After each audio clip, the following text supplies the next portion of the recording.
सुरंग को धमाके से उड़ा देते हैं और सोन पीछे रह जाता है। और खान साहब के सामने बाज़ंतीनी शहंशाह बेबस दोरसोन और हलीमा के दरमियान एक इंतहाई जज्बाती मुकालमा होता है। किले में भरकर उस्मान साहब के लिए भेजते हैं बाज़ंतीनी परचम सर नगों। अस्सलामुअलैकुम सामईन, इस किस्त का आगाज एक सनसनीखेज मिशन से होता है जहां अलाउद्दीन साहब और उनके जानिबाज बाज़ंतीनी लिबास में बोरसा की खुफिया सुरंग के बाहर खड़े हैं। दोरसोन जब सुरंग खोलने की खुशखबरी लाता है तो तमाम जानिबाज अल्लाह का शुक्र अदा करते हैं। तमीर गोगा के अल्फाज कानों में गूंजते हैं कि चाहे कोई हमारा नाम याद न रखे, लेकिन अल्लाह की इजाजत से हम सदियों तक याद रखी जाने वाली दास्तान शुरू करेंगे। दूसरी जानिब कबीले में एक जज्बाती मंजर है जहां उस्मान साहब अलील हैं और ओरहान साहब उनका हौसला बढ़ाते हुए कहते हैं कि बाबा, जिस शहर का आपने बरसों ख्वाब देखा, कल वो बोरसा गाई के शानदार झंडे से मुशर्रफ होगा। मैं इस चांदी के गुंबद पर लगी सलीब को इस्लाम के हिलाल से बदल दूंगा। उस्मान साहब फख्र से कहते हैं कि औलाद वही है जो बाप के अधूरे ख्वाबों को हकीकत में बदल दे। मगर कहानी में मोड़ तब आता है जब माबद के सूरमा गद्दारी करते हुए सुरंग को धमाके से उड़ा देते हैं। इस खौफनाक धमाके में दोरसोन पीछे रह जाता है और हलीमा की पुकार पर भी अलाउद्दीन साहिब को बोझल दिल के साथ आगे बढ़ना पड़ता है, क्योंकि बोरसा की फतह का मुकद्दस फर्ज सबसे बड़ा है। कबीले के अंदर भी साजिशें जन्म ले रही हैं जहां दीदार खातून शाहीन शाह साहब को ओरहान के खिलाफ उकसा रही है। अलाउद्दीन और उनके साथी किले के अंदर घुसकर दुश्मनों का सफाया करते हैं, जबकि शहजादी स्पोर्चा की अचानक आमद और ओरहान साहब से तन्हाई में सियासी बात करने का इसरार एक नया सस्पेंस पैदा कर देता है। ओरहान साहब और शहजादी स्पोर्चा की एक अहम मुलाकात होती है जहां शहजादी ओरहान साहब को बोरसा से दस्तबरदार होने के बदले खजाने और तिजारती मुआहदों का लालच देती है, लेकिन ओरहान साहब शहजादी की पेशकश को ठुकरा देते हैं। बोरसा किले के अंदर फातिमा खातून और हलीमा एक खतरनाक मिशन पर हैं। वो बड़ी बहादुरी से माबद के सुरमाओं को अपनी जहानत से मौत के घाट उतारती हैं और इसी दौरान दोरसोन की अचानक वापसी सबको हैरान कर देती है। दोरसोन न सिर्फ जिंदा है बल्कि वो किले के अंदर पहुंचकर दुश्मनों पर कहर बनकर टूटता है। अलाउद्दीन साहब भी अपने सिपाहियों के हमरा माबद के सुरमाओं के ठिकानों पर हमला कर देते हैं और एक जबरदस्त हिकमत अमली के तहत बाज़ंतीनी सिपाहियों को माबद के सुरमाओं के खिलाफ उकसाकर किले के अंदर खाने जंगी शुरू करवा देते हैं। किले के बाहर ओरहान साहब और बाज़ंतीनी शहंशाह आमने सामने हैं। शहंशाह अपनी बोरसा हवाले करने पर राजी नहीं, जिस पर ओरहान साहब उसे आखिरी वार्निंग देते हुए कहते हैं कि मैंने उन सुरमाओं को कुचल दिया जो तुम्हें कुचल रहे थे, अब तुम वो न बनो जो कुचला जाए। जैसे ही ओरहान साहब इशारा करते हैं, खलील की आवाज गूंजती है और तुर्क मंजनीतें बोरसा के किले पर पत्थर बरसाने के लिए तैयार हो जाती हैं। यूं बोरसा की फतह का आखिरी और फैसलाकुन मरहला शुरू हो जाता है। बोरसा के किले के बाहर एक तारीखी मंजर है जहां ओरहान साहब की धाक और फौजी ताकत के सामने बाज़ंतीनी शहंशाह बेबस हो जाता है। शहंशाह 60,000 सोने के सकों के बदले बोरसा किला तुर्कों के हवाले करने का मुआहदा करता है, जिस पर दोनों फरीकैन मोहर लगा देते हैं। कबीले में उस्मान साहब जिंदगी और मौत की कशमकश में हैं। वो अपनी वफादार हमसफर मालहीन खातून से माफी मांगते हुए अपनी आखिरी सांसें ले रहे हैं।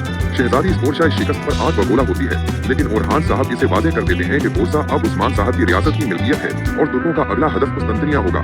इसी दौरान किले के अंदर दोरसोन और हलीमा के दरमियान एक इंतहाई जज्बाती मुकालमा होता है जहां दोरसोन अपने दिल का हाल बयान करता है। जब ओरहान साहब बोरसा की मट्टी एक थैले में भरकर उस्मान साहब के लिए भेजते हैं और अल्लाह के नाम के साथ किले में दाखिल होते हैं, बाज़ंतीनी परचम सर नगों कर दिए जाते हैं। बोरसा की फतह के बाद किले में अजान की सदाएं गूंजती हैं और हर तरफ खुशी का समा है। जार खुदाई और कुरान जज्बाती होकर उस्मान साहब के ख्वाब की ताबीर पर अल्लाह का शुक्र अदा करते हैं और खान साहब ईसाई अवाम को यकीन दिलाते हैं कि आज से तुम्हारी जान, माल और इज्जत मेरी अमान में है, और वो कुरान की आयत दीन में कोई जबरदस्ती नहीं का हवाला देते हैं। मगर इस खुशी के दौरान खबर मिलती है कि उस्मान साहब की हालत इंतहाई नाजुक हो गई है और खान साहब, अलाउद्दीन और फातिमा खातून तेजी से कबीले की जानिब रवाना होते हैं। दूसरी तरफ शहजादी स्पोर्चा सरहदों पर रहकर लड़ने का फैसला करती है, जबकि सारोज और दफना इस पर नजर रखने के लिए उसके साथ रुक जाते हैं। और खान साहब जब ताई कबीले की जानिब जा रहे थे तो रास्ते में फ्लादियूस ने उनका रास्ता रोककर तंजिया पूछा, क्या मेरे बाप का कातिल आखिरकार मर रहा है?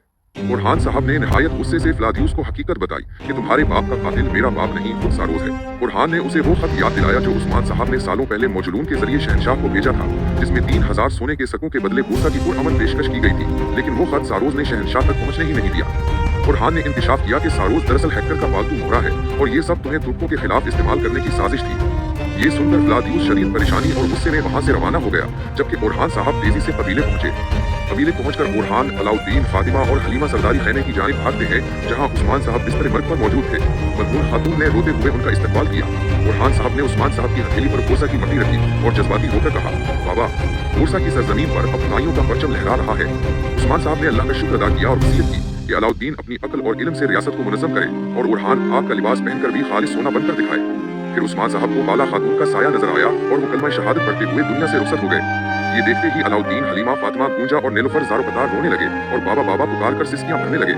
और खान साहब ने तख्त के पास अपनी पगड़ी उतार कर अहद किया कि वो इस रास्ते से कभी पीछे नहीं हटेंगे और अब ये रियासत उस्मानिया कहलाएगी जो पूरी दुनिया पर अदल का साया करेगी। जनाजे के वक्त उस्मान साहब की रूह परवर आवाज गूंजती है कि रियासत की बुनियाद तलवार रखती है मगर उसे ईमान कायम रखता है। उन्होंने नसीहत की कि ताकत में रहम और बेबसी में सब्र को हथियार बनाना, क्योंकि अदल ही दिलों को फतह करता है। खबरदार, रियासत की जिम्मेदारी उसे मत सौंपना जो उसे अपनी ख्वाहिशात के लिए इस्तेमाल करे। उन्होंने मजीद फरमाया कि जो अल्लाह से नहीं डरता वो लोगों से भी नहीं डरता। दूंगा और जो जुल्म से परवरिश पाए उसे रियासत के साए तले मत रहने देना। आखिर में बुरहान साहब ने उस्मान साहब की पगड़ी अलाउद्दीन को और तलवार बुरहान गाजी की सुपुर्द की। बुरहान साहब, अलाउद्दीन और तमाम सरदारान ने मिलकर जनाजा उठाया और अज़्म किया कि उस्मानी अब दुनिया के तमाम कोनों पर हुकूमत करेंगे। उसी के साथ उस्मान साहब का अजीम शान दौरे इख्तिताम को पहुंचा। अगर आपको हमारी ये तफसील और वजाहत पसंद आई हो तो वीडियो को लाइक करें और चैनल को सब्सक्राइब करना ना भूलें ताकि हर नई वीडियो आप तक बरवक्त पहुंच सके। कमेंट सेक्शन में अपनी कीमती राय का इजहार जरूर कीजिएगा।